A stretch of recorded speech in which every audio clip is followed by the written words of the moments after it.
I mentioned this HS2 story and suggestion in a report from the New Economics Foundation, and you'll be hearing from the director of that organisation in a moment, that the government's planned HS2 high-speed rail project would make the UK even more divided and should be scrapped in favour of boosting services in less well-off parts of the country, so the think tank has said. Well, I know I certainly give 3 cheers for that idea, but let's find out what's the thinking behind this. Andrew Pendleton is Director of Policy at the New Economics Foundation. What is supporting your ideas and your suggestions, Mr Pendleton? Good morning.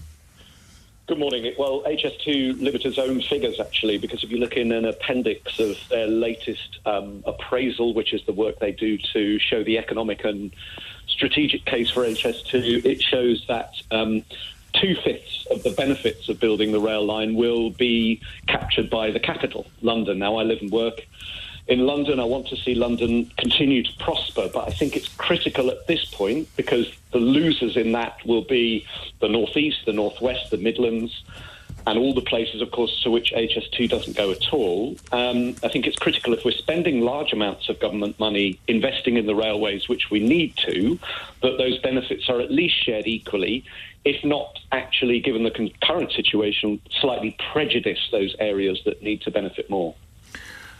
Is there anything that could be done to rework the equation, Mr Pendleton?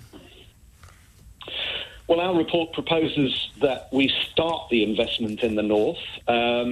Anyone who's travelled or attempted to travel either by road or rail between Manchester and Leeds, for instance, Manchester and Sheffield, Liverpool, Newcastle, Hull, etc., will know the problem only too well. So while we have our own commuting woes in London, the commuting woes of people in the North East and North West are just as dire.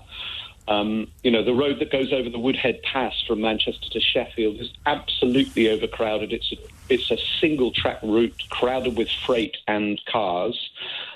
And there is a railway line that already passes under the Pennines that has been disused since the mid-1980s, and it would be relatively straightforward to reopen it. So there are actually a lot of relatively low-cost solutions that we can employ across the entire rail network for a similar sort of sum of money to the amount, 56 billion, that we're currently saying we're going to spend on HS2. Yeah, you know it's going to be more than that, Mr Pendleton. Much wider benefits. Well, the chances are it will. Now, we need to spend money on our railways, Nick. They're not in a good state. 20 years after privatisation, more and more people are using them, but less and less money is being invested